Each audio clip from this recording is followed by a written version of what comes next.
Thank you for listening to this podcast from theunheardnerd.com. If you like what you hear, please consider liking, sharing, reviewing and subscribing on iTunes, Stitcher or your podcast feed of choice and help us to keep creating and improving our content. Thank you.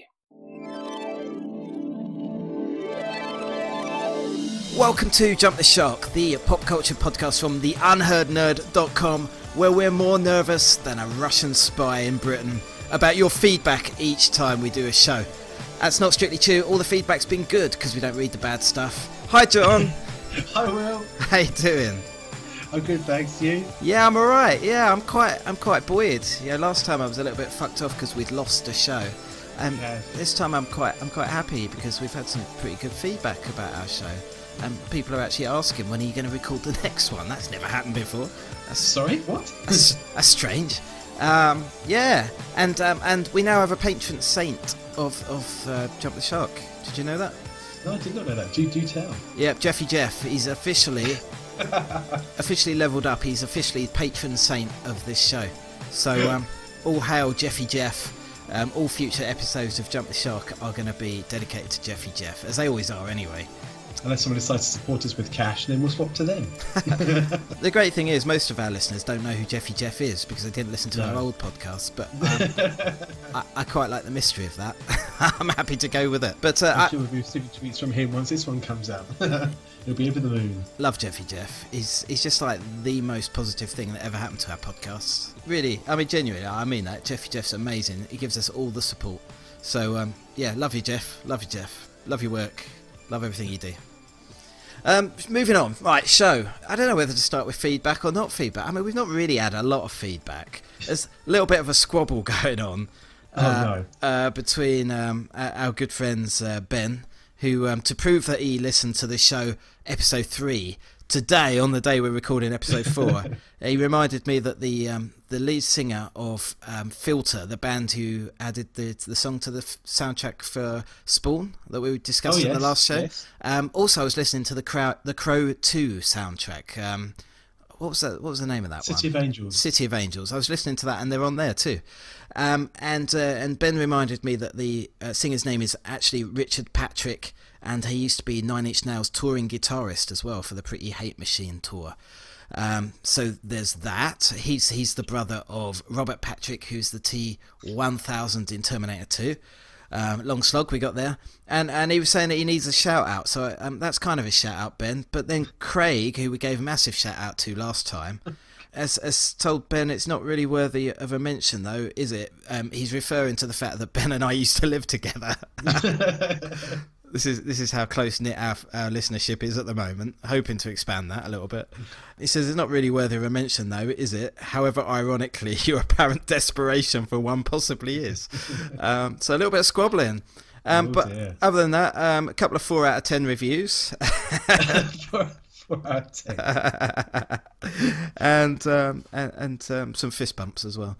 So yeah, all good. So John, that's right. I'll chime in. I had a comment on one of my YouTube videos, which is rather bizarre. Oh yeah, are you actually going to use the word? We'll find a way to get around it. Am I going to need to get the bleep machine out? I don't think so. So those of you who probably know want to know, I went through the CD-ROM version of Waterworld, the PC-DOS video game, and extracted all the live-action cutscenes, which were of interest to me because they were filmed using props and actors from the original Waterworld film that was starring Kevin Costner.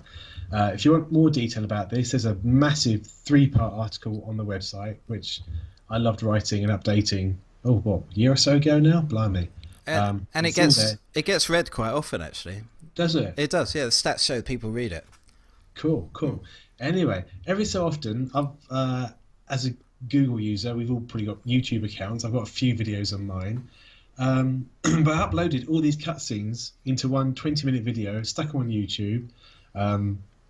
It got the attention of the director who actually put those live-action videos together, and that's how I got to an interview with him. But beside the point, I got a comment the other day. The only grammar is a capital N at the beginning of the sentence. There's no full stop. There's no comments. Okay, educated response, I can tell. Yeah. Yes. The first word is a racist slur that begins with N and ends in us. I think I'll say that much. Mm-hmm. So, but the rest of the says such fake accents. Hay still looks like an airplane hangar. Learn architecture. Okay. Valid point, John. And what I want to know is, what are you going to do about that? Nothing. I'm just going to tweet that out to the world and go, look at this strange YouTube comment. Then that's not new for YouTube, really. I think the best comments are ones that are so vague you don't really know whether it's an insult or not. That's my favourite kind. I reminds me of another one I had. I uploaded. I can't remember what it was now. I'm just trawling through my computer for the details.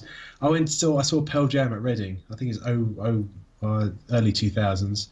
And this was back in the day when internet streaming was watching a video the size of a postage stamp on your screen. Mm-hmm. But I managed to download a program and rip out from the stream their whole performance, which wasn't available anywhere apart from on this stream.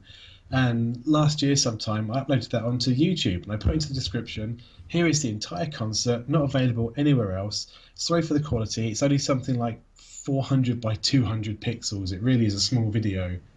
And I got a comment back that just said potato quality. It's like, I know it's poor quality. I said so in the description, but thank you for verifying that. Potato quality. That's right. I mean, that could be a good thing, because potatoes are generally pretty good, right? Oh yeah, we all love potatoes. I mean, chips, mashed potato, waffles. I mean, what's not to like? And smiley faces. Oh, smiley faces. Brilliant. We had those at work for World Happiness Day. Yeah, true story. Awesome. Do you know what I've learned since the last show, John? No. I've learned that I shouldn't drink beer and podcast. All right. Because listening back to it, I literally sounded like I was full of gas. It was like all the way through. So I've learned from my lesson, and this time around, I have a hot mug of tea in my light up Star Wars lightsaber mug. That, better. Despite telling my family never to put in the dishwasher, I keep finding in the dishwasher. Oh, nice. Yeah, lightsabers won't be lighting up much longer. Well, this is the second one. This is the second mug I've had. No. The first one went through the dishwasher, and all the outside detailing all peeled off. Oh. Yeah, I was heartbroken. But luckily, my colleague at work, who got me in Secret Santa last year, got me another one. Along with a load of other Star Wars stuff. She's really kind. Mm-hmm. But not only do I have a hot cup of tea in a light up Star Wars mug, I've also got half a Kit Kat Easter egg. Wow, bonus. Yeah, so I won't be gassy, but I will be eating chocolate. I became the benefactor of a couple of Star Wars toys this week as well. Really? John. Yes. The same colleague at my day job knows I love Star Wars. That's why she buys me lots of Star Wars stuff. And there was I work in, for anyone that doesn't know, I'm an accountant, but I work for Hilton, the hotel chain. And and one of the guests left these 2 Star Wars boxed sets on the reception desk and said, "I don't want them. Can you throw them in the bin?" I know. And this lovely girl, I won't say her name because she probably wouldn't want me to, but lovely colleague that I work with, just really the nicest person. She was like, I'm not throwing those away. I know someone who loves Star Wars. So she left them on my desk. Now, there are 2 identical, packaged boxed toys, but I mean, there's 2 toys in each box. But they are, I think from like sort of 80s or 90s. They are Princess Leia collection, Princess Leia and Luke Skywalker, which is pretty cool. Absolutely pristine condition, both boxed. Kenner logo on them, but clearly a Mattel product. No, sorry, not Mattel, Hasbro even. So Hasbro, and I think they're like, I looked them up. They're not worth a lot. They sell for about £12 or £13 online, but still pretty cool to have. So I've got these. If you want one, I'll send one to you. Well, these were 12-inch figures or something. No, not 12-inch. They're like the small ones. The 3-inch figures. Yeah, and Luke looks like, well, he looks like a hunchback, but I think that's the clothing in the packaging more than anything. And I think this is post-crash Luke, because he had a car crash and smashed his face up, didn't he? Oh, he did. Yes, in real life, yes. He doesn't look like my Return of the Jedi Luke so much, but yeah. Anyway, Princess Leia looks pretty good. Yeah, cool stuff. Cool aside. John, we should probably get on with this show. People are not really bothered about our lives and probably more worried about getting shout-outs. Mostly shout-outs. That seems to be, but also the pop culture side of things. So, what have you watched? And it's not long, granted, since we recorded the last podcast because we lost one and we had to replace it with another one. But what have you watched since the last time we spoke? Well, where should we start? Let's start with Geostorm. Geostorm. Wow. Did not see that coming, but in hindsight, you are a glutton for punishment, so why not? Well, it stars Gerard Butler, and the missus wanted to watch it because it was starring said person. So Gerard Butler. That's right, the man who can't keep an accent for very long. The Scottish keeps creeping back in. You American? You sure? Okay, just check. So, what's the premise of Geostorm? Okay, so obviously the world is heating up due to global warming and cooling in other areas, in case you didn't know.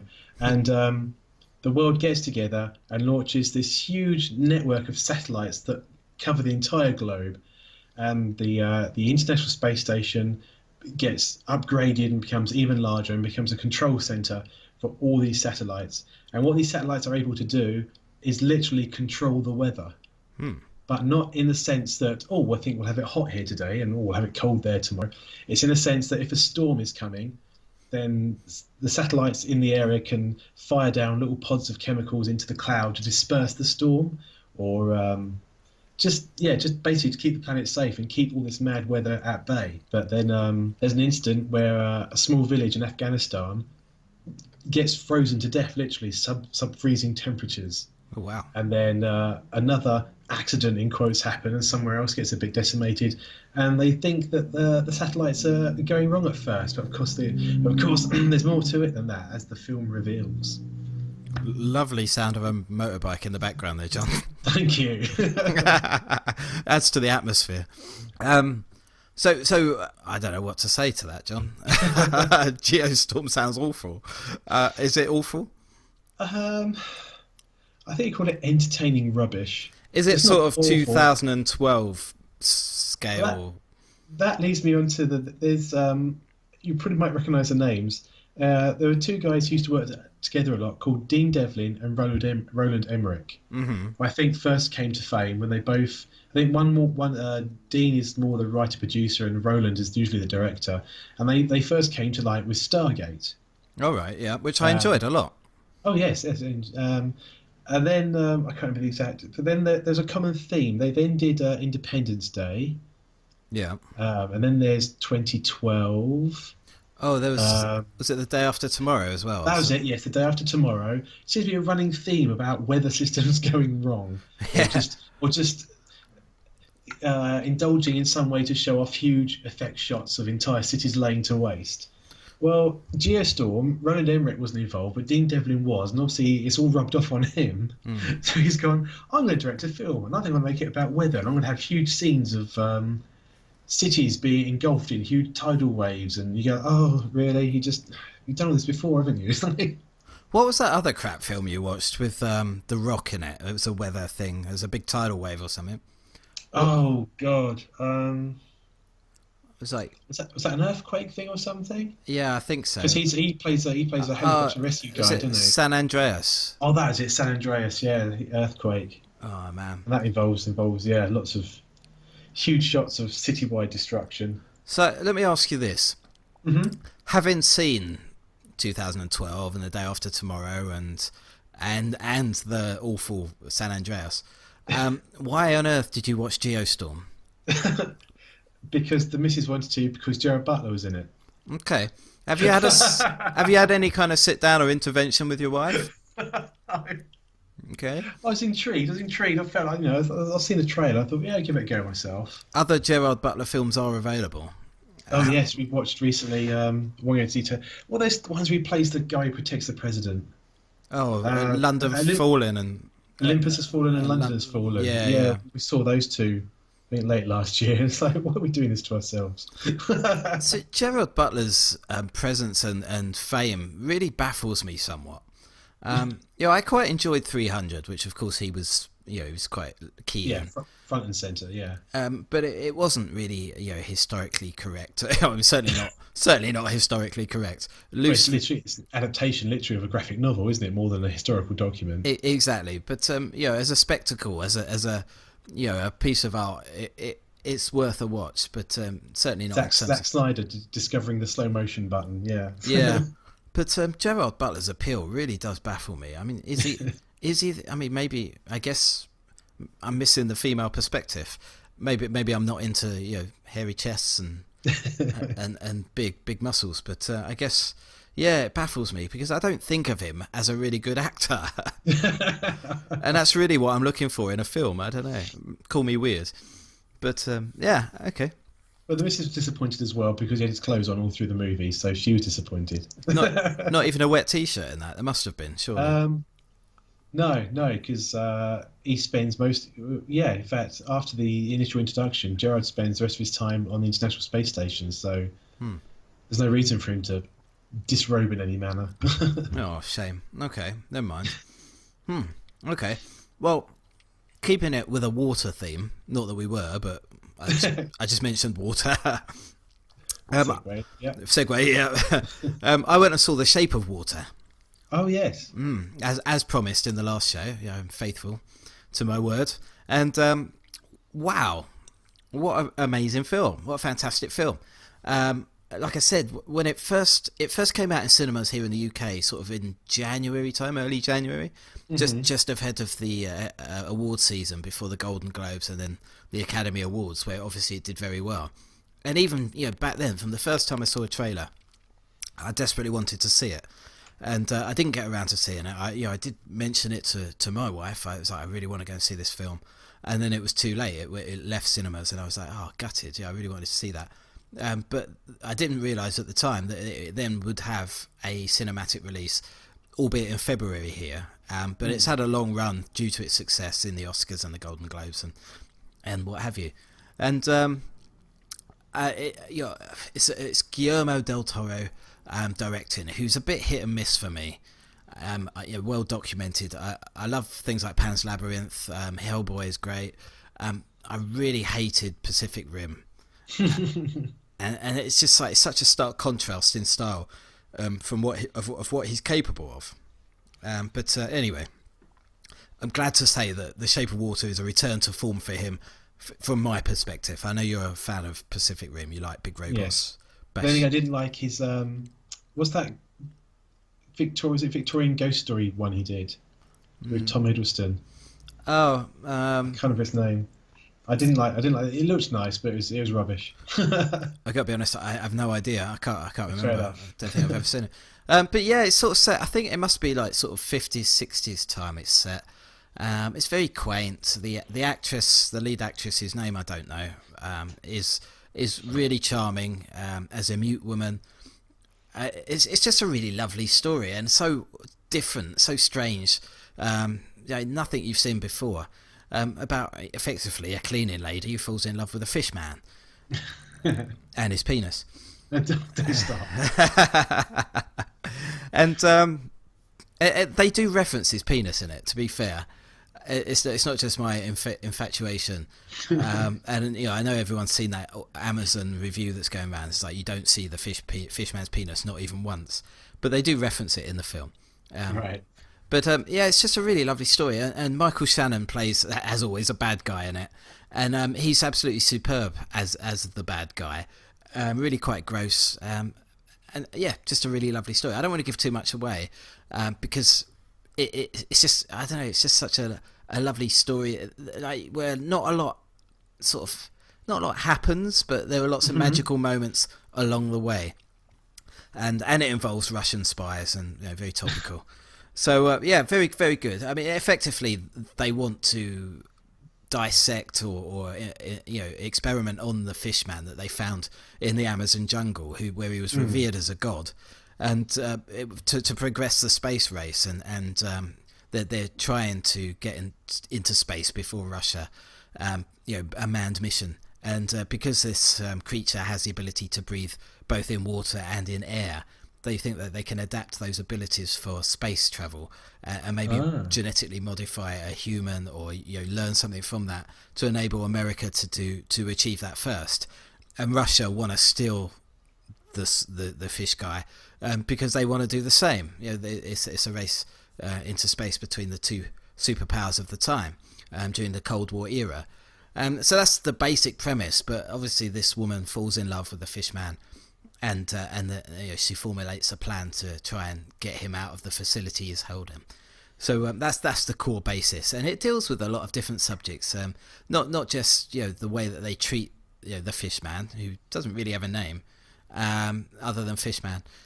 And it also tackles homosexuality during those times as well, and just the way people are treated differently in society. So lots of lovely little touches, lots of lovely little subplots as well going on in that.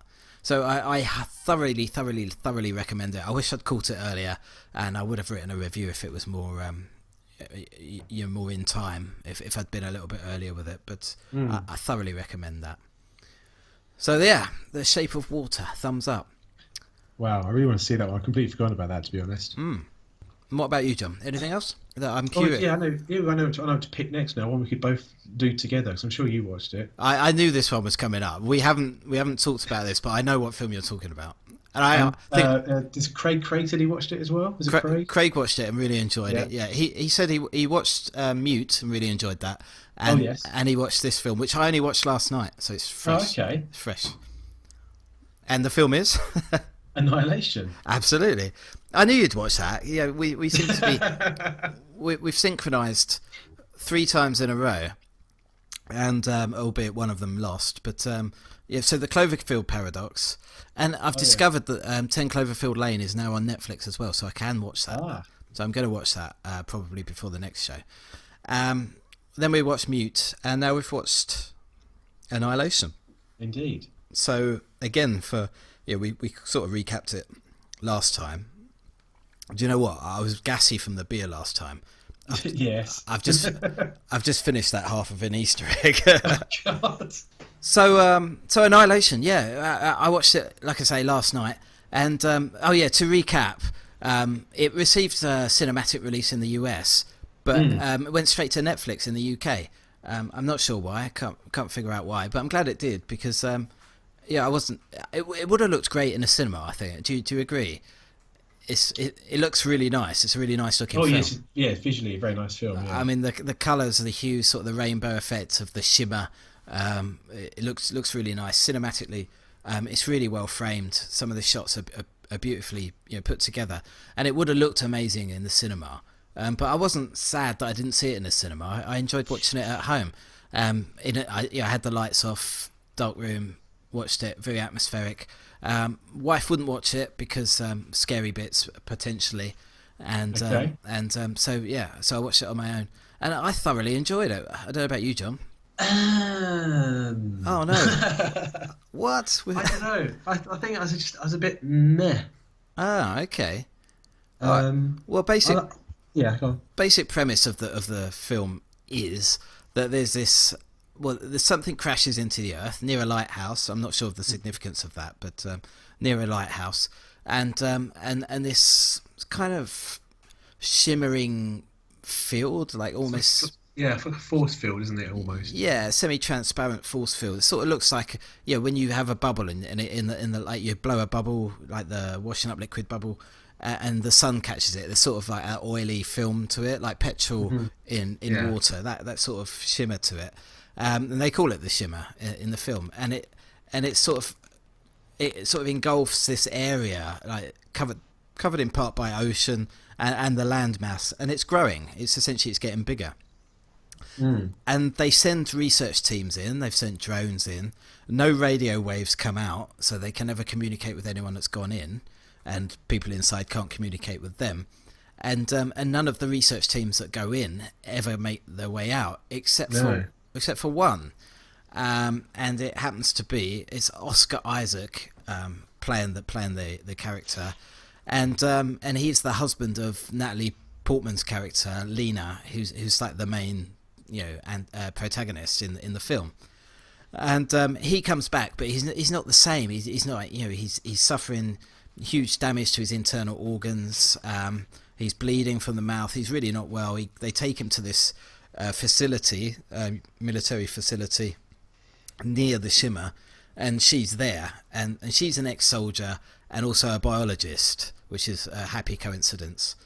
And she decides that there's nothing she can do for her husband outside the Shimmer. The only way she might be able to find out how to help him is to go in, and so she joins a team. There are different scientific areas of expertise, but it's basically a 5-woman team that goes in, and they go in to investigate, to get research, to try and figure out what's going on and try to get back out again. But as soon as they get in, obviously they lose contact with the outside world. Their compass doesn't work, and they have to figure out a way to navigate and to make their way back out, as well as going past this lighthouse and gathering research. I mean, that's effectively the premise. Yeah. Kind of the whole... Well, it's a synopsis there. But obviously when they're inside, things go wrong, and the wildlife is being changed, and everything is being changed in there. All of its DNA is being altered. Now, I thought it was fascinating. I really enjoyed seeing the different animals, and there was like these eerie human-like plants. Oh yeah. There was one in particular. I don't know why. Of all the plant people that were there was one in particular that quite freaked me out. It really looked like a man, but made of a plant. But yeah, so I was really enthralled by it. I loved the weirdness of it. What was going on, the scare and the tension and the anxiety of what's going to happen next. Things don't go well. There is a little bit of violence in it, some of it a little bit graphic, but not an awful lot. And I thought Natalie Portman was really strong as the lead character, and it made me think that I could definitely see her leading an Alien film. I don't know why, but I just put that together. Yeah. I thought she looked really good in the role. But you didn't feel the same. What turned you off? I think it's basically the ending. I think I agree with you. I mean, it was a wonderful film visually to look at. There's two of the scary. Well, one wasn't. When they watched the footage on the rediscovered camcorder, that was really quite creepy. That was creepy, yeah. I won't go into details for spoiler reasons. And also the main, I suppose you'd call it the main creature attack of the film. Yeah, was especially creepy considering what's been happening to everything in that environment. I won't say anymore. Yeah, that was really unnerving. And I really enjoyed it. In fact, I did put it out on Twitter. There's a PS4 game called The Last of Us where the two main characters wander through an apocalyptic future, and it's very much the same as that. It's sort of overgrown buildings, and I was really enjoying it. And it got to the end, and it certainly does turned into a graphical Amiga demo from the 90s, and then that was it. So, it's just. It certainly does go off on a tangent, and a very very sharp tangent. That the end of the film is very much like out of character with the rest of the film. Certainly the journey is much more enjoyable than the conclusion. But I don't know. It made me think. I sat and for about 10 minutes afterwards and just mulled it over, and it did make me think. What did it all mean? And I think I understand, and it's not something that we'll go into because, again, spoilers. But I did kind of understand what happened at the end, as weird as it was. But you're right. I mean, in terms of the graphics, it all went a little bit Lawnmower Man in a way. That's almost true. Yeah. It's it was a bit strange, like the. I mean, that may be the reason why it didn't get a worldwide theatrical release. Apparently, was it Paramount again? I don't know. Whichever studio it was, apparently they watched it and they went, "Yeah, we'd like it to a degree, but we want to make some changes." And the producer and the director basically put their foot down and said, "No, you're not touching it. This is how we want it." I think that's part of the reason why I think it's Paramount decided it was a bit too intellectual for a standard cinema audience, and that's why they sold it off to Netflix. Right, it'd make the box office return they were hoping for. Well, it's Alex Garland who wrote and directed, isn't it? That's it. Yes, yeah. The guy, as we said in the last show, who did Ex Machina, which again was another sort of dark sci-fi, story, with a bit of a twist in the tale as well.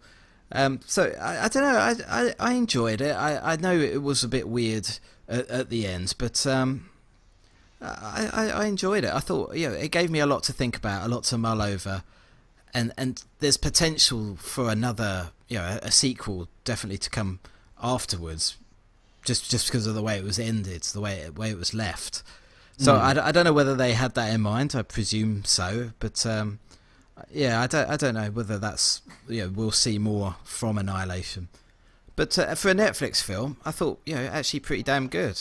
Have you watched anything else, John? I saw Jumanji: Welcome to the Jungle. Okay, that's supposed to be quite good. It is. Which it's absolutely fantastic. Really enjoyed it. Surprised me immensely. Again, Dwayne "The Rock" Johnson's in it, isn't he? Mm-hmm, yeah. And Jack Black. Yeah, Jack Black, Kevin Hart, and I've forgotten the name. Karen. No. Gillan. Karen Gillan. Something like that. Yeah. The one who's in Doctor Who. Then she's in. She plays Guardians of the Galaxy. Nebula in Guardians of the Galaxy. That's it. Yes, Karen Gillan. That's it. I think. Yeah. Yeah. Yeah. So I was wondering, was it a reboot? Is it a reimagining? It's actually it's pretty much a direct sequel to the original Jumanji. So it literally starts off with the original ends, where the kid finds the board game half buried on a beach, and he picks it up and takes it away. He then goes to he's in his bedroom. He tries playing the game on his own, and then of course he vanishes and no one knows where he's gone. And then the game turns up in the basement of a school, and these four kids, there's a nerd, a jock, sort of not a nerdy girl, but someone who keeps to herself, and the it girl, the popular girl. She's always taking selfies of herself, and she thinks she's above everyone else. Classic combo, yeah. Yes, they've all got detention, and the Jumanji game, being sort of a magical thing in its own right, turns itself into a console with 4 controllers. And so they plug the game in and they start it, and it's pick a character. So they all pick characters just purely based, because it's like a 90s, based on a 90s game system. There's no pictures, just names. So they all pick what names they think are cool. They then get transported into the world of Jumanji, and that's where the fun starts, because the way the 4 actors portray it, you can really see the kids coming through. So the nerdy kid is Dwayne Johnson. And he's surprised at his muscles. He's like, look at my muscles, bloody hell. And the girl who's always taking selfies becomes Jack Black. So she's... Yeah. Because the adventure starts there. And it's a lot of fun. It really is. I don't think the trailers did it justice, because I saw the trailers and I was just... I mean, I'll be honest, I haven't seen the original Jumanji, which I know is a little bit of a faux pas, bit of a... It's okay. Yeah, Robin Williams starred in that, didn't he? He did, yes. And again, that's supposed to be a bit of a classic movie now. It's one that I should watch, probably sit down with my girls and watch. So I didn't really have a reference point for this new Jumanji, but when I saw it was like a video game, and I saw the trailer, and I just thought, oh, this looks shit, really. But then I saw reviews, and the reviews said, actually, it's pretty good. It is. It's a lot better than I was expecting, so I thought it was going to be quite rubbish. But it is a great, funny action movie. Wow. Celebrating its 50th year, 2001: A Space Odyssey. Can you believe that, John? 50 years. 50 years. And I don't think I've ever watched it all the way through. You need to set aside a couple of days to watch it, to be fair. I think the last time I watched it, it was on. I must have been in my late teens, maybe early 20s. It would have been on Channel 4 about 9-10 o'clock at night, and I think I would have fallen. Yeah, I think I fell asleep. It is a very, very slow-paced film. It's one you really need to have a nap before you watch. But it's a classic. It is. Oh yes, can't deny that. It is good, and very much a different tone to what we see these days. But it did set the mould, and change the way cinema and film makers looked at science fiction. You know, it really broke the mold and raised the bar. So, what the fuck is that? More noise. I don't know where that come from. I heard it in my end as well. Anyway, we'll carry on. So yeah, very much set the mold for modern science fiction, and applauded for its very realistic vision of how humans would behave in space. And still looks pretty amazing to this day. I mean, a restored version. There is going to be the original a reproduction of the original 70mm showing in cinemas. But I don't think I'll bother with that. It's a sort of film I'll watch on a Sunday afternoon, you know, and sort of fall asleep to. But yeah. I did read recently. I think director Christopher Nolan is taking a copy to the Cannes Film Festival this year to put it on show. Yeah, well, I think that might be where it's going to debut, this 70mm original, untouched version. So as it was when it originally premiered 50 years ago, or just a couple of days ago, April the 2nd, it had its premiere.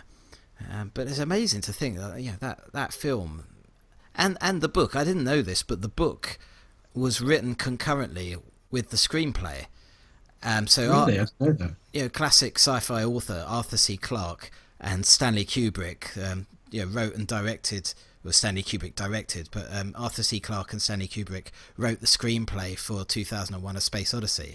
And as they were writing the film, Arthur C. Clarke was writing the book as well, so a novelisation of the film, effectively, which came out just after the film hit cinemas. So the book is actually ever so slightly younger than the film, and I always thought the film was based on the book.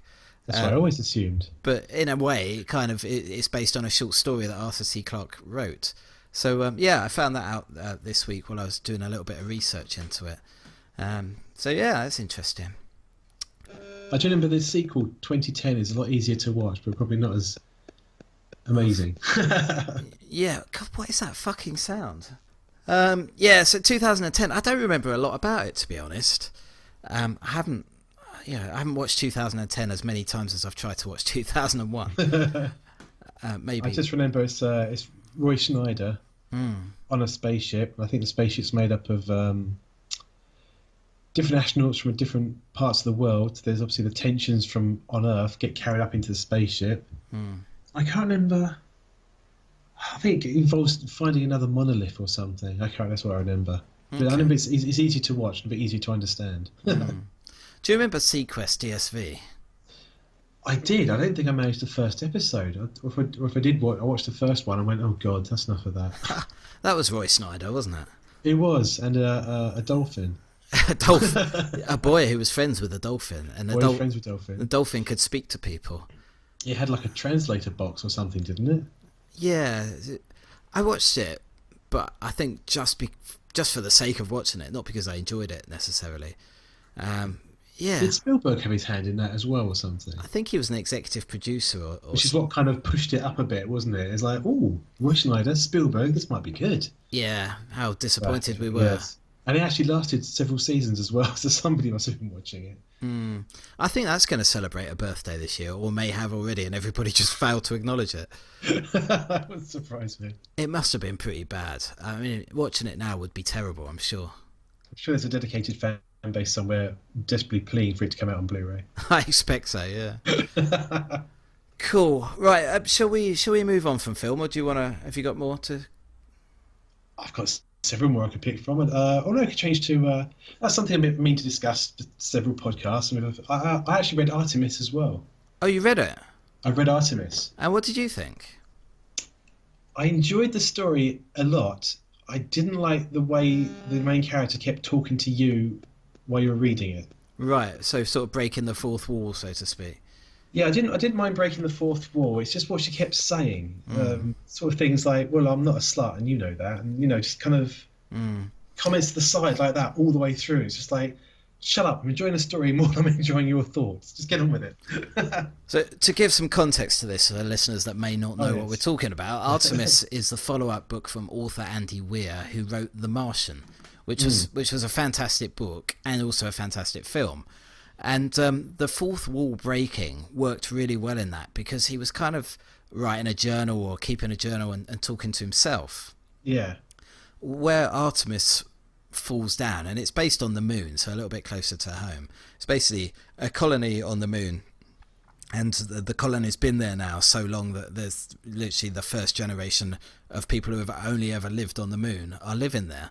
And it has a hierarchy. It has different domes and different areas, and the rich people live in one area and the poor people live in very small quarters in other areas. And the main character, whose name I can't remember at this point, is one of the poorer people, and her dad works really hard. She's always been a bit of a slacker and a bit of a letdown, and continues to be so. And then she's hired for a bit of a heist, a bit of a sabotage mission, by somebody who she smuggles things in, kind of on the down low, because her job allows her to distribute these goods fairly easily. And she's got somebody down on Earth who helps her, so a partner, so to speak. And one of the people that she supplies with, bearing in mind they're living in the vacuums of space and in pressurized bubbles, she supplies Cuban cigars to one of these guys. And he hires her for this sabotage mission with a grander scheme behind it. So, I mean, I quite like the writing style, and the story's easy enough to follow, but it was full of a lot of happy coincidences. She just happens to be good at welding, for example, and just that's a character, wasn't it? She's a bright, intelligent girl, wasn't it? Yeah. Bright, intelligent girl who'd be capable of doing so much more. But was there something that knocked her down a peg or two, and she never worked her way back up? I can't remember. She's capable of so much more, but she decides just to take that sort of easy job in the loading docks or whatever, doesn't she? Yeah, a bit of a perennial underachiever. I don't recall, to be honest. It's been a while since I read it. Oh yeah. But I mean, it was an all right book. It passes the time, but I didn't like the writing style. I didn't think the sort of first person point of view really in the fourth wall breaking really worked in this book, in this context. And there were, like I say, there were far too many like happy coincidences where things just worked out. There are some moments of tension and drama that had me turning the page, but for the most part I didn't really enjoy it that much. Okay. Keeping with a book theme, I finished my book a month February edition, which I've reviewed already on the website. It's called The Echo by James Smythe. I think it's Smith. I never know how to pronounce it. Smythe. Smythe. Is it Smythe or is it Smith? That's what I'm not sure about. So you got Smith's Toy Shop, which is spelt the same way, but yeah, it makes no sense. Anyway, him. It's a book called The Echo, and I didn't realise until I finished it that it's a sequel to a book called The Explorer. It's kind of it's not very hard. It's quite simple writing. The writing style's very easily accessible. You're right. So it's knocking the table. Sorry, I thought you'd fallen off your chair or something. It's a very easily accessible writing style, and it's all written in the first person. And it's as I explained last time, it's about a guy or a set of twins that are project managing a mission to the far reaches of space where there's an anomaly, and 20 years earlier another spacecraft had disappeared. Now I didn't know that the spacecraft that disappeared is the subject matter of the prequel book, like the one that came before it. Mm-hmm. It's not actually a prequel if it was written first, is it? It's no. The original story, the first book, the Explorer. So it actually tells that story, and then this is the sequel to that. I didn't realise, so I might go back and read The Explorer. And so they get to the anomaly, and it all seems like a fairly standard sci-fi exploration story, but until they get to the anomaly, when it suddenly goes batshit dark and really quite grim, and it has almost sort of Event Horizon-ish elements to it. It's a bit horror, where once you're in the anomaly, you can't escape the anomaly unless you're dead. And you can only escape the anomaly if you're dead, if you're pushed through the wall of the anomaly you can't, you couldn't, I don't know, there's no way of escaping on your own. So if you die in the anomaly, you come back to life and you relive that death over and over ad infinitum until somebody else can influence a change. So, for example, if you died and then that person who's living pushed you out of the anomaly, you would stay dead outside of the anomaly. So it gets really dark when they discover this, when two of the main characters die in a sort of an explosion of another spacecraft that they discover, and one of them's still sort of alive but running out of air, and they can't get into the anomaly because they'll be stuck, and they can't get her out of the anomaly because she's alive, and so she runs out of air and she dies, and then she comes back alive, and then she runs out of air and she dies, and this happens over and over and over. And you think that might be a bit monotonous, but the way it's written, it's actually it handles it really well. And so they have this predicament. It's like, how do they get this person out, or what do they go in? If they go in, they get stuck, and so it's a really it presents a really hard predicament to be in. And it's really fascinating. It's really, really good. Like I say, all told in the first person of one of the twins, this guy called Mirror. And I thought he was going to have a real falling out with his brother, his twin brother, who's back on Earth. And he does in a way, but not in the way I expected. But again, it's another story where the journey is far more enjoyable than the conclusion. So the conclusion ended really ambiguously. Did I say that right, Keith? I'm not sure. And you're a bit like, I actually wanted something a bit more, substantial. I actually wanted a conclusion to the story. It doesn't give you that, but still pretty good book. I recommend it. I think it's a good story and easy to read, short book to read. Speaking of books, something that's got me a little concerned recently. Ready Player One has come out, hit the cinema, seems to be doing moderate level of success, I suppose. Yeah. I haven't seen it yet. I would like to see it at some point. So obviously we both read the book. We enjoyed the book. Yeah, I think I'm going on Sunday to see it. Ah, right. Okay, cool. Yeah. As you all know, Mr. Klein then sat down and, so if you can call it wrote, he produced Armada. Yeah, sequel. Well, not a sequel, but a follow-up book. Which the rights were already sold off years ago, apparently. After the rights for Ready Player One got sold off, people snapped onto his second book and they sold the rights off. And they've got a screenwriter in to start writing a screenplay for it. And I'm thinking, oh God, how can they turn this into a film? Yeah, apparently they have, was it a first draft of the screenplay or something already completed now? All right. And I mean, it's not a hard premise to turn into a screenplay. It's really quite basic. The Last Starfighter, mainly, but effectively, yeah. I mean, given how complex the concept of Ready Player One is, and how many twists and turns there are to the story, and it's just, by comparison, Armada is very, very basic. It's very predictable, and just not particularly enjoyable. It's basic writing. It's a poor follow-up, and it almost makes me feel like he's just gone back to something he's written before in order to get a book out fairly quickly and ride the coattails of Ready Player One. But at the same time, maybe a film adaptation would be better than the book. It certainly couldn't be worse. It's fairly, like you say, it's basically The Last Starfighter. As a concept, as a premise, it shouldn't be that difficult to make it into a film, and it's just going to be like CGI heavy, thing. It's just a bit young. The writing is style. It's quite young teenager story. And I don't know if we discussed it in this series of podcasts or the old version of the podcast. For me, it was the constant. I know Ready Player One has pop culture references, but in Armada, they're just constant. Yeah, for almost no reason at times. They do cram them in, and the thing that I hated was that they gave it a soundtrack. It's a fucking book, I mean, and it's all it's all 70s rock songs that his dad would have listened to, and his dad's died, and so he clings onto any memory he can of his father, and then it's just really poor. But yeah. You see, I quite like Ernest Cline in himself, like as a person. He seems to be living the dream.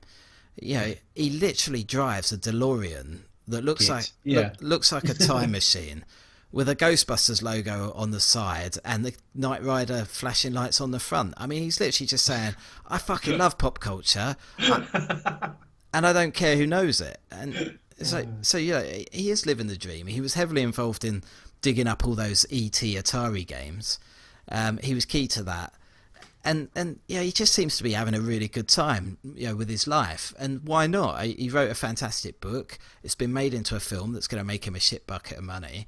And you know, he wrote a poor, you know, follow-up book, but that's still going to make him a shitload of money because it's going to be a film. I mean, the guy's living the dream, isn't he?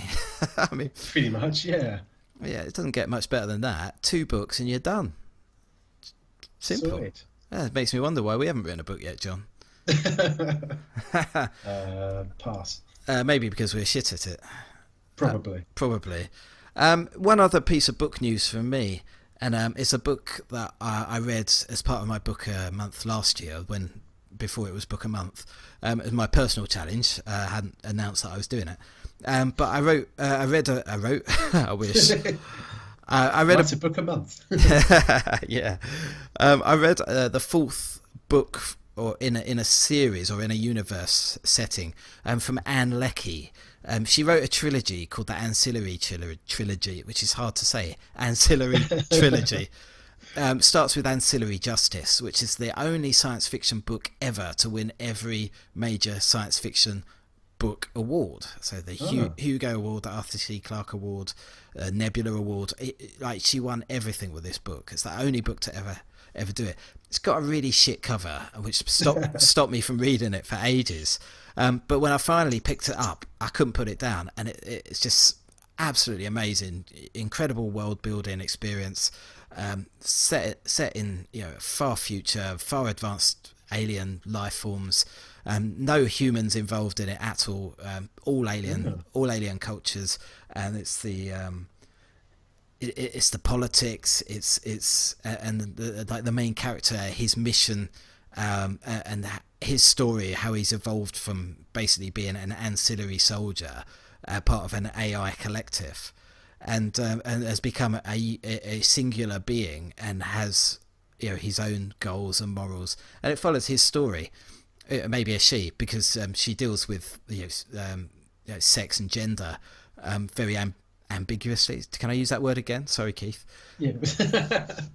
But, you know, in certain cultures they refer to everybody as she, and in some cultures he is and she's, and the main character has trouble distinguishing gender because where they're from they don't acknowledge gender. So it sounds hard to follow, but actually you pick it up fairly quickly. So I read Ancillary Justice, which was amazing, couldn't put it down. My wife read it again, loved it, ploughed through it. I think she bought the second 2 in the trilogy, and we went through those. So it's Ancillary Sword and Ancillary Mercy. Really fantastic books, which kind of brought to a close that main character's story. And then last year she brought out another book in the same universe, but it's more of a crime story, called Provenance. So set in the same universe, totally different characters, but similar, you know, governments and races involved. You if you've read the other books, you recognise the universe instantly. You understand everything that's going on. She introduces her own grammar and verbs and things to mix things up a little bit. But again, it's stuff that you easily pick up. But anyway, another fantastic book, and I thoroughly recommend it. It's by Anne Leckie. It's called Provenance. But that has been also nominated for a Hugo Award. The Hugo Awards have been announced this week, and she has a nomination. So I just wanted to mention that. It was a rather long way of saying she got nominated for a Hugo Award, but for good reason. She's a fantastic author, and you should definitely, if you like science fiction and you like books, you should read her books. She's really on top of the game. So yeah. Wow. And my next book a month, if anybody wants to read along, nobody will. It's called Walk Away. It's by Cory Doctorow, who is editor-in-chief at boingboing.net, if you know that website. Sounds familiar. And also an author, a prolific author in his own right. So Yeah. Something that caught my eye, John, on the video Yes. game side, and I've been playing a lot of Pokemon Go lately. Not just with my kids, I actually enjoy it as an adult. I know your wife plays as well. She does indeed. Yeah, so there are a lot of updates to Pokemon Go lately, but that's not where I'm going. Augmented reality really is the buzz around mobile gaming at the moment. We've got a lot of different ones coming out. We've got Harry Potter Wizards Unite, which is going to be like Pokemon Go with like beasts. Yep. Should have been a Fantastic Beasts game, really, but I guess that doesn't have the appeal that Harry Potter does. Then there's going to be the Jurassic World Alive one. Yeah, another one. Pokemon Go with dinosaurs. And there's a number of different ones coming out. There's a Ghostbusters one, Pokemon Go with ghosts. Exactly, Pokemon Go with ghosts.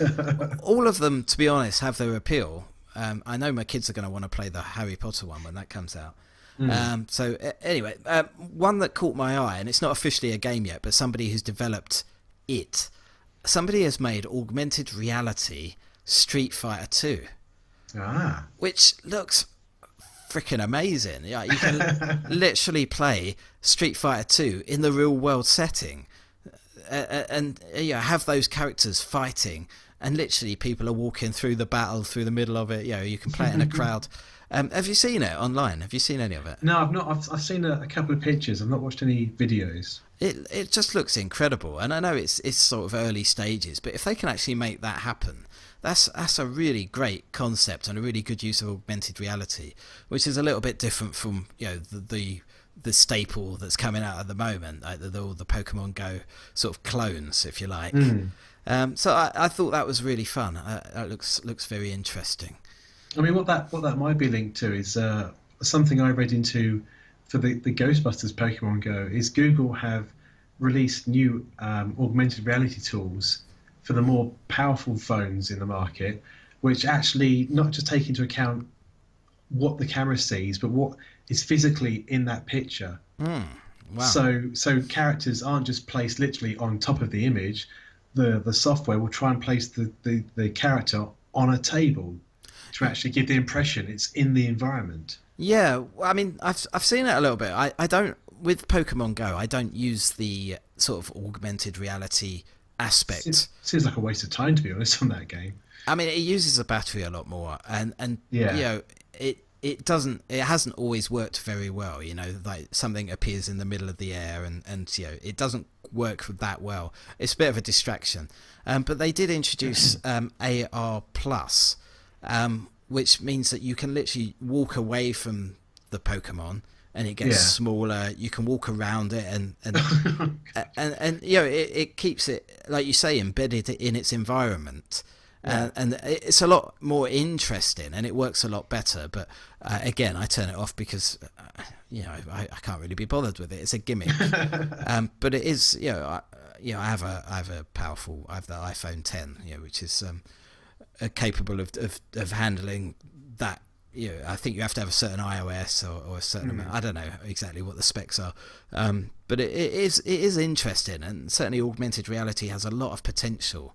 And we've seen how popular Pokemon Go has been, and how popular a lot of these games are going to be. I think if the concept's good and it's well executed, people will play it, and it's fun. I thought the Street Fighter 2 thing was genius. I mean, I don't know how you would. I guess you're watching it on your screen, so I guess it's no different to playing Street Fighter 2 normally. But No. there's something nice about seeing the real world around it that actually caught my attention. That's all my gaming news for this time. That's all right. How about a bit of Lego news? Well, not Lego news as such. Something I started investigating in, and that's the world of counterfeit Lego. Oh wow! I didn't know such a thing existed. Yeah, apparently, mainly in China. I mean, as we all know, Lego is fairly pricey as a toy anyway. But in China, apparently, it's just that little bit too pricey that most people can't afford it. And so several companies have sprung up to essentially counterfeit Lego sets. I mean, it makes sense, doesn't it? It can't be that hard to do. Well, apparently Lego don't actually own the patent on the Lego bricks themselves anymore. No, patents expire after, was it 50 years or something? Or Something like that, yeah. So it's not the actual bricks themselves that they're worried about copying. It's the sets and the packaging and everything that comes with it. right, yeah.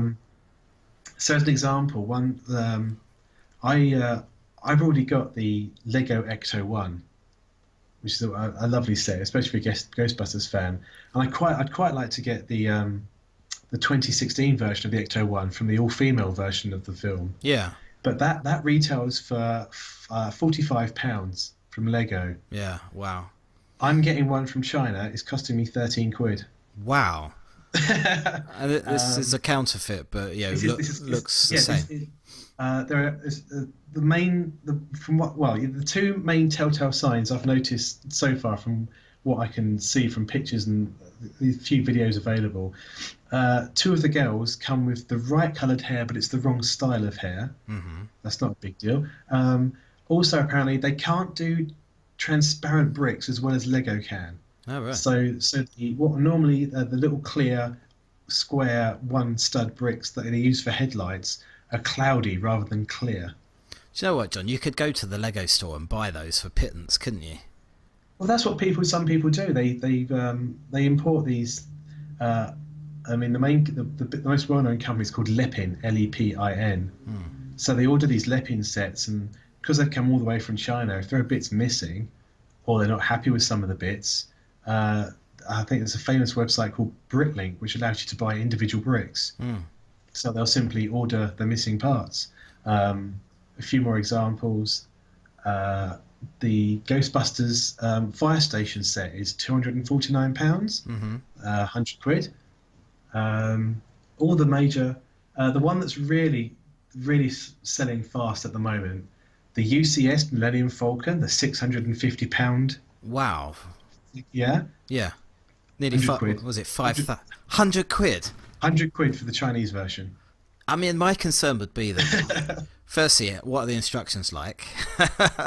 I've seen the instructions. That's the best way to describe it.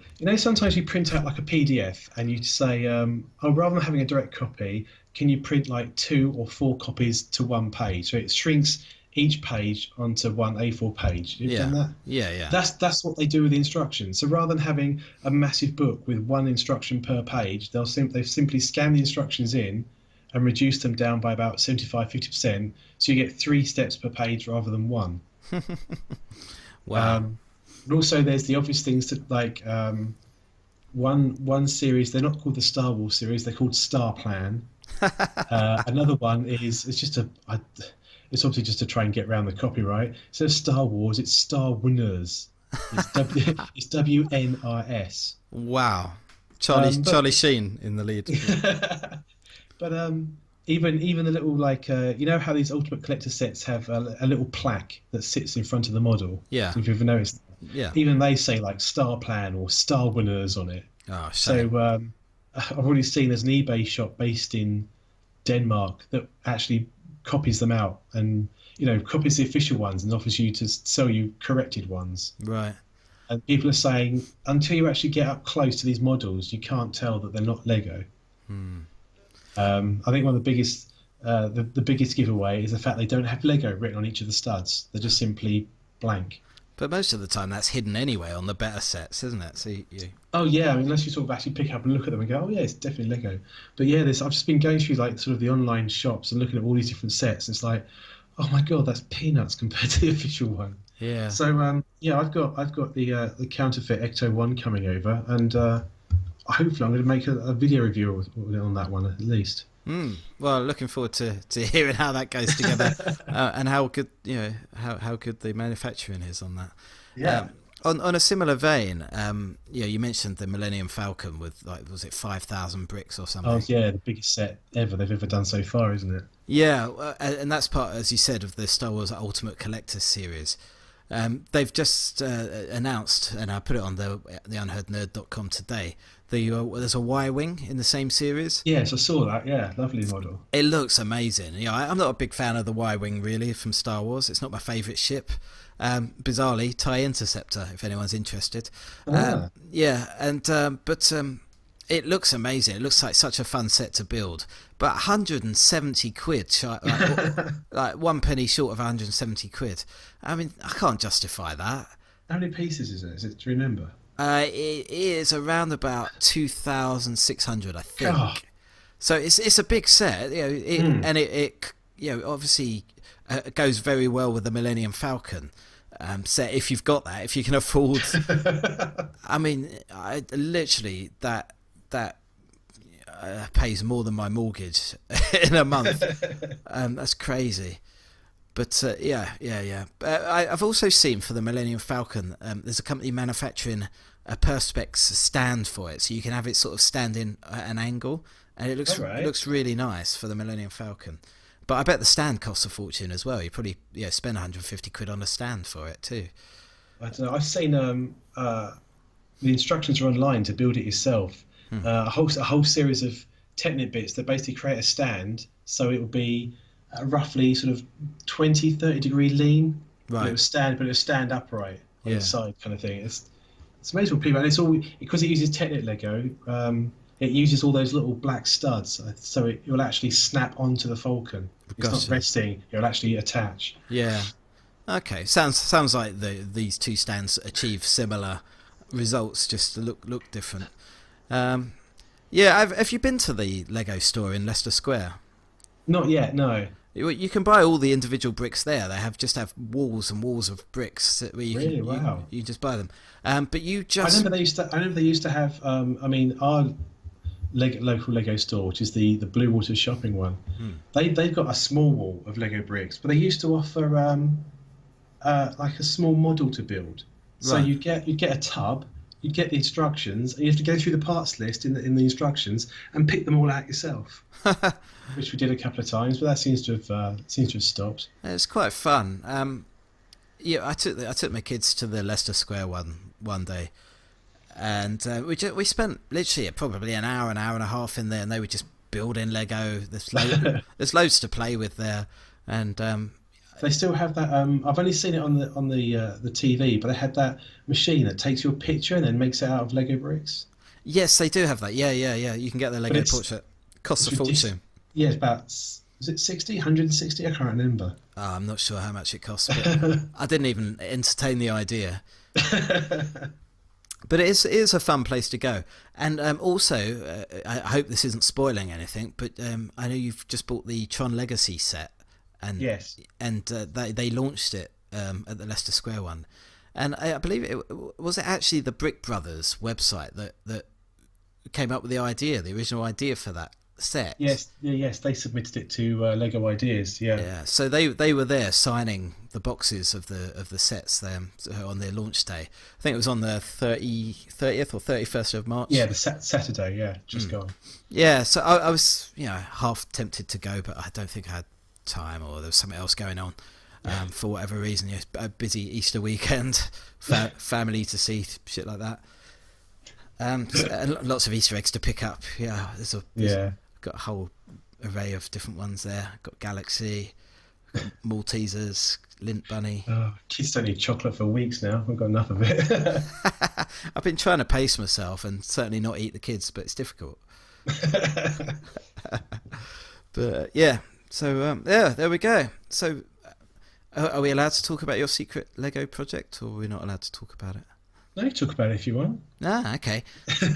So you're coming up with you're developing a YouTube review series on Lego sets.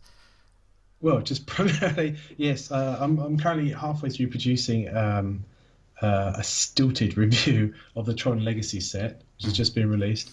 I'm planning on doing one on the counterfeit Ecto 1 when that turns up. Mm-hmm. Are you going to dismantle your other sets and rebuild them? No. You're committed to this, John. I've already lost a piece off my DeLorean. I don't know where that's gone. Oh no! What piece are you missing? If anyone's interested, it's a 3x1 grey plate that's smooth. Okay. Do you know what, John? My comic shop is it's just off Leicester Square. I may be able to pop in and get you a bit.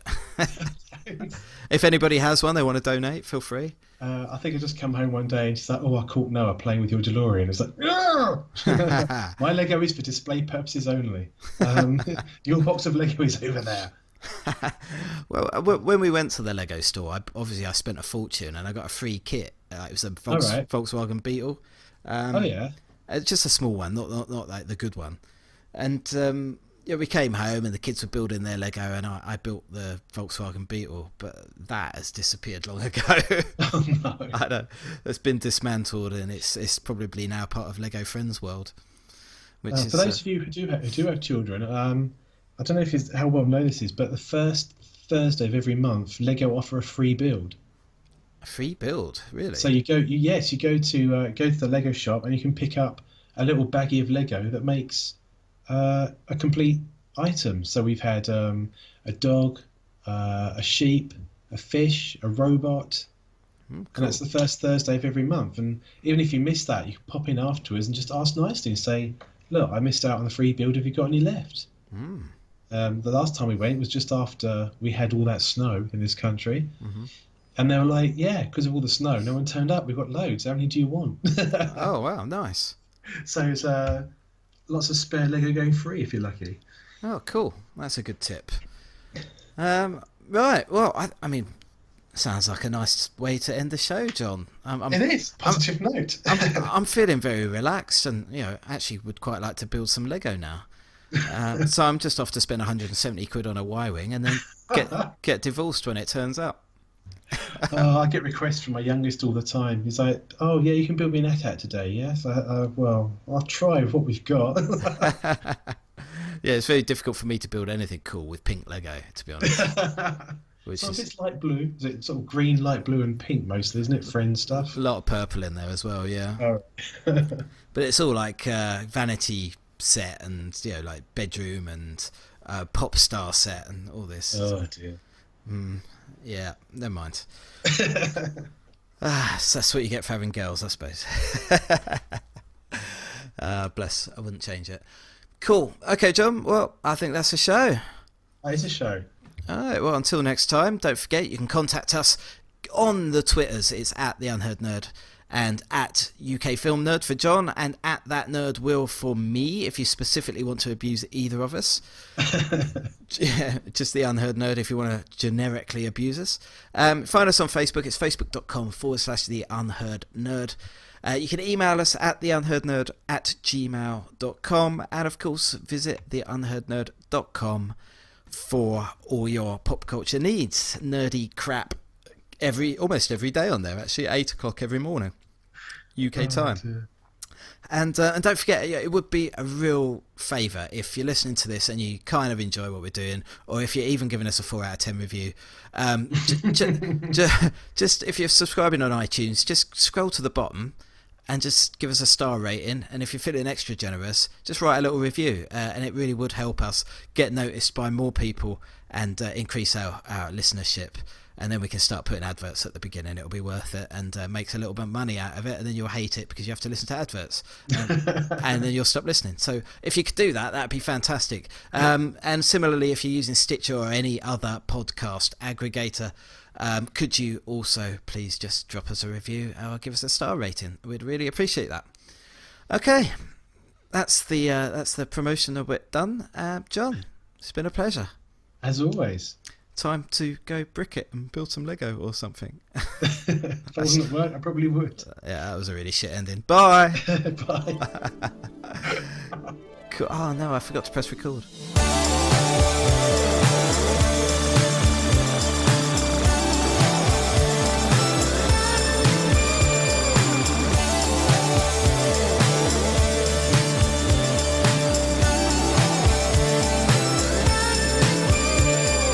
Last name feelings, first name I've got so many ready for any 20-minute time slot. Throw your confetti, I'm rolling heavy on a pride walk, shining light on societal blind spots. Call the Vice Squad, call the Night's Watch on me. I'm a half black rapper, half white walker zombie. I know you never heard of Tribe One and Rocky, but you're gonna wanna have us on your iPod promptly. Went against the grain and they portrayed me as a rebel. I don't wanna change the game, I wanna play a different level. And this beat is so goddamn dope, no joke. I almost wish it could have stayed an instrumental. I've been following a dream since barely 18. Suckers dare to compare like they're the same thing, but if this was just another harebrained scheme. Why am I flyer than an airplane wing? And we jump like we never had to walk on solid ground. And we rock like we don't know how to turn the volume down. And we dance like we never wore a tux or ballroom gown. You'll know when you see us, cause we work like we didn't have an ocean between us. Born in this form, I was forged in a furnace, and I only want your support when I've earned it. So save your money till you're sure I deserve it. Until then, download it, torrent, and burn it. I'm not concerned with Grammys or clout. I'd rather hiss the galaxy and read the salmon of doubt. No friends, only fam is the chant that we shout. Trying to make the world better and our families proud. It's just a matter of time before we get to the top. On the rise like Legos and Tetris blocks, stacking real hip-hop, electric pop, Celtic rock, and anything else you got. Throw it in the melting pot for a mixture of sacred ancient artifacts, blending indie rock guitars and gnarly party raps. Yeah, we're talented, but how do you market that? Just call it Malibu Shark Attack.